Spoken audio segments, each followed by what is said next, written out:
Hey guys, this video is about grief.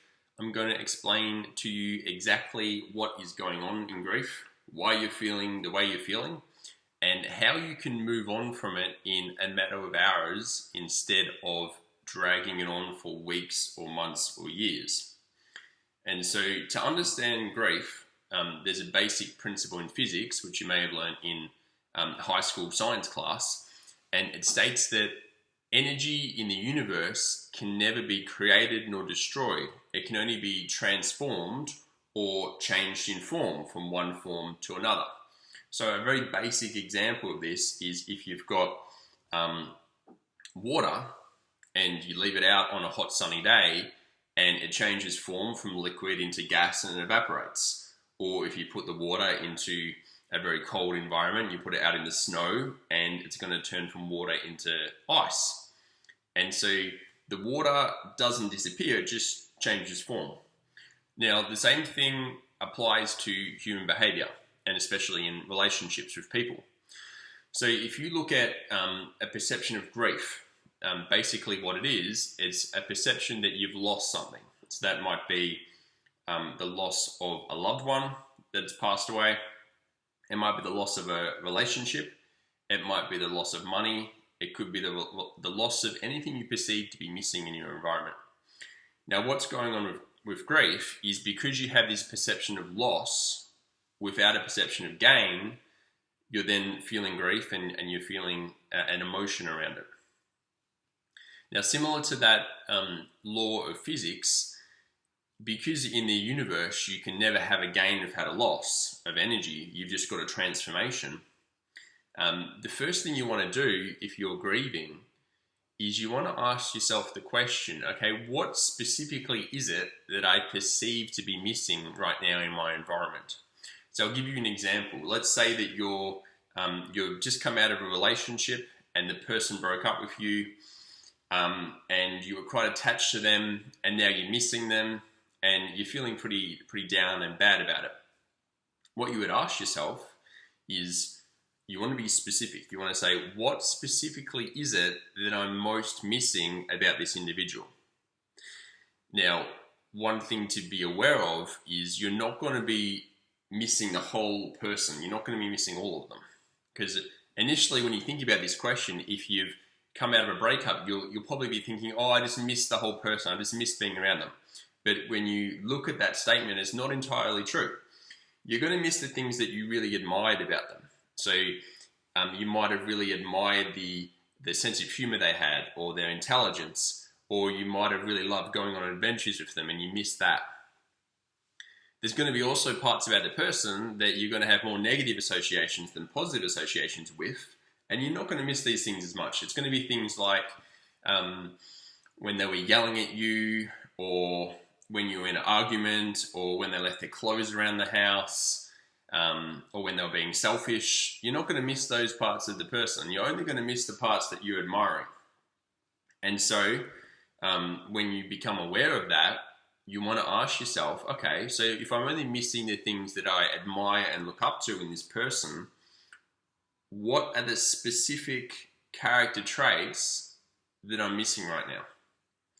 So that's the first question you ask yourself. Once you itemize and get specific on what it is, okay, I miss spending time with them. I miss the conversations we had. I miss the sense of humor. Once you get clear on what those things are that you miss about the person, now what you can do is, because of that law of physics, where there is no gain and loss of energy, there's just a transformation, is you can ask yourself the question, the thing that I perceive to be missing, where's the new form of that? Because there is no gain and loss, there's just a different form, right? And so you might then realize that, okay, before when I miss my partner's sense of humor, since that person's now moved on, I've got my friend calling me on the phone, I've got my brother coming over, sharing funny stories with me, my dog's doing something funny that's getting my attention, making me laugh every day. If you ask the question, you realize that nothing's actually missing. It's just your conscious awareness. You didn't see the new form and the sense of humor. and you were so attached to the old form that you're not noticing all these people coming in and then providing a sense of humor. Now, at that point, you're going to realize that sense of humor is not actually missing. I just had a lot of attachments to the old person and their form of a sense of humor. So then once you kind of realize that, the next step is you want to go and identify, okay, this person with this sense of humor, I had a lot of positive attachments to the way they demonstrated humor and the interactions with them.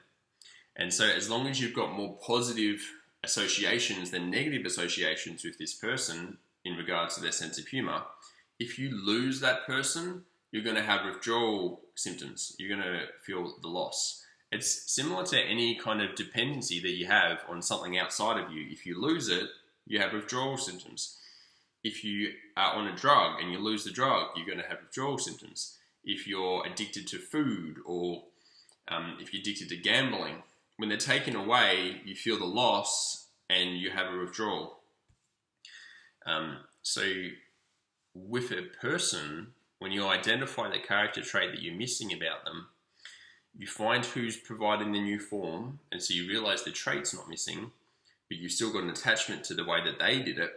Now what you want to do is you want to ask, okay, when they demonstrated this sense of humor that right now I'm missing and right now I want to have, if everything in the universe has both a positive and a negative to it, and you can't get one without the other, then that would mean in that moment, your conscious awareness was of all the positive associations, but in your unconscious mind would be all of the negative things about that sense of humor. They were always there, it's just that you weren't aware of them in the moment. So what you would ask to dissolve this attachment to the particular traits about the person is, okay, what about their sense of humor? Where is the downside to that? Where is the negative part of their sense of humor?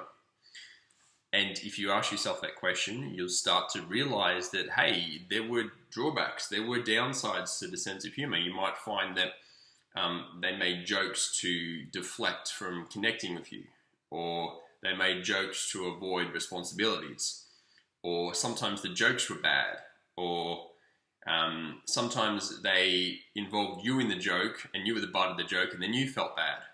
Or sometimes the jokes were just really lame and you felt uncomfortable and you had to kind of laugh along.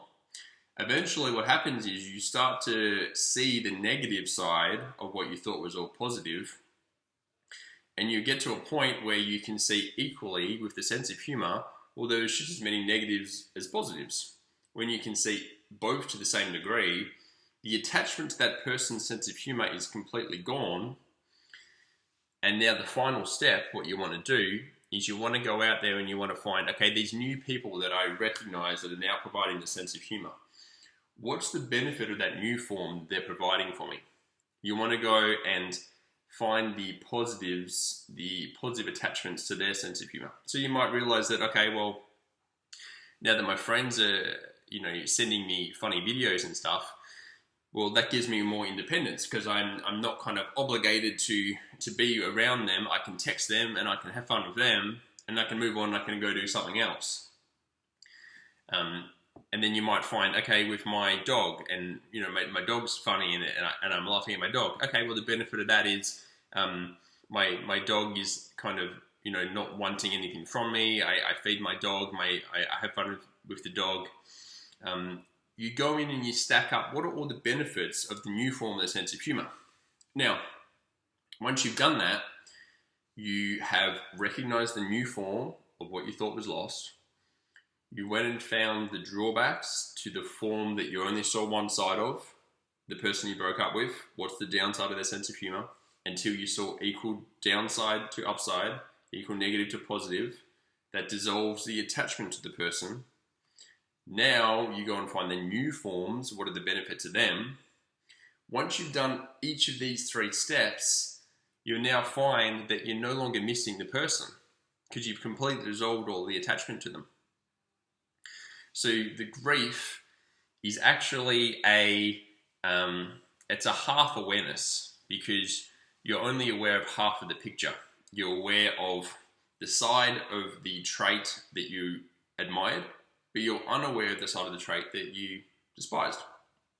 as soon as you take off the infatuation of that trait, if you like, it's no longer affecting you day to day. So that's grief. That's exactly how you can dissolve grief.